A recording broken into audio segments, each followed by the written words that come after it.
Hello বন্ধুরা, তোমরা কেমন আছো? আশা করি সবাই খুব ভালো আছো, আর আমরাও কিন্তু খুব ভালো আছি। এটা হচ্ছে রেহানের ঠাম্মি। হ্যাঁ, এটা হচ্ছে রেহানের ঠাম্মি। আর রেহানের ঠাম্মি রেহানকে সকাল সকাল খাইয়ে দাইয়ে চান করি একদম রেডি করে দিয়েছে।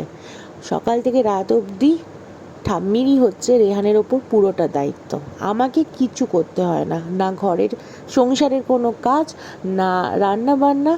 আর সেই সব কথা না একদিন অন্য একটা ব্লগে শেয়ার করব। আজকে রেহান কোথায় যাচ্ছে সেটা জানার জন্য কিন্তু পুরো ব্লগটা দেখতে হবে। এইটা হচ্ছে রেহানের কুর্তি ঠাম্মি। রেহান এখন বেরিয়ে গেছে, ওই যে ঠাম্মি ওপর থেকে টাটা করে দিচ্ছে। ঠাম্মির মনটা খারাপ। রেহান 2-4 দিনের জন্য একটা জায়গায় যাচ্ছে। রেহানের পাপার কোলে রেহান, আর আমি পেছনে। রেহানের ব্যাগগুলো আমার হাতে, আর আমি ক্যামেরা করছি খুব কষ্ট করে। উবেরে আমরা উঠে গেলাম। দেখো, রেহানের পাপা আমাদের ব্যাগ রেহানকে তুলে দিল। রেহানের পাপা ঘুরে তাকালো না যে তোর ছেলে যাচ্ছে, আর রেহানের পাপা যাচ্ছে না। রেহান কিন্তু আমার সাথে যাচ্ছে। দেখো, আমার কোলের মধ্যে বসে আর এক দৃষ্টিতে পাপার দিকে চেয়ে আছে। আর রেহানের একটা স্বভাব হচ্ছে, রেহান গাড়িতে ওঠা মাত্রই রেহানের চোখ একদম ঢুলুঢুলু করতে থাকে। কেন? ওর ঘুমও পায়। হ্যাঁ, ওর ঘুম পেয়ে যায়। ছোট্ট মানুষ, আর দেখো ঘুমিয়ে পড়লো। কিছুটা যেতে না যেতেই বাচ্চাটা আমার ঘুমিয়ে পড়লো। ছোটোবেলায় মনে আমরাও এটাই করতাম, গাড়িতে উঠলে আমরাও ঘুমিয়ে পড়তাম। ঘুমালে বাচ্চাদের ভিডিও করতে নেই, কিন্তু আমি না করে পারলাম না। মুখটা দেখো কি মিষ্টি না। আর রাস্তায় মারাত্মক রোদ ছিল সেদিনকার, প্রচণ্ড গরম ছিল। আর আমরা যাচ্ছি, কোথায় যাচ্ছি আর কিছুক্ষণের মধ্যে ভিডিওটা দেখতে দেখতে তোমরা কিন্তু জেনে যাবে আমরা কোথায় যাচ্ছি।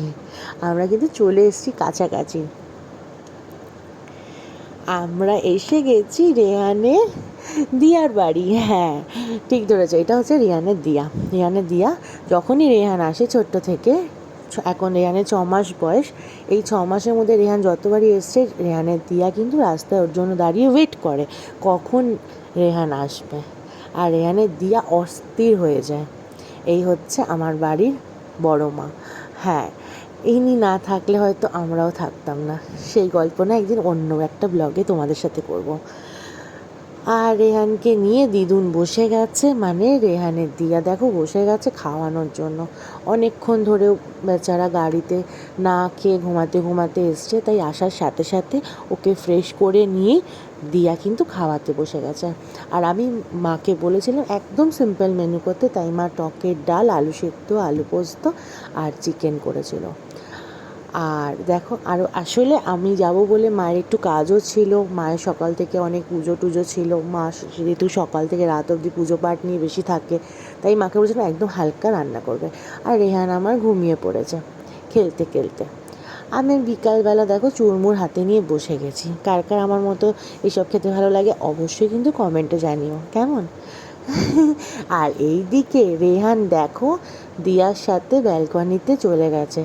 লোকজন দেখছে আর দিয়ার সাথে খেলছে। আর একটা জিনিস দেখো,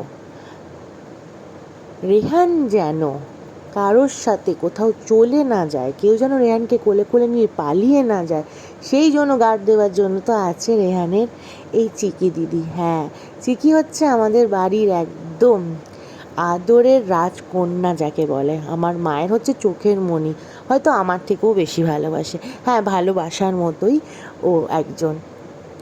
আর এদিকে আমাদের মায়ের পুজো শুরু হয়ে গেছে, সন্ধেবেলা হয়ে গেছে। আর দিনটা ছিল মঙ্গলবার, তাই মায়ের প্রথমে পা ধোয়া হচ্ছে, মাকে আলতা পরানো হবে, মাকে নতুন শাড়ি পরানো হয়েছে।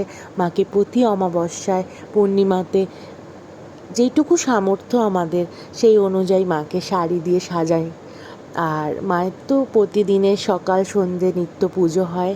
মা সকলকে ভালো রেখো, সুস্থ রেখো। আমাদের মা ভীষণ জাগ্রত মা।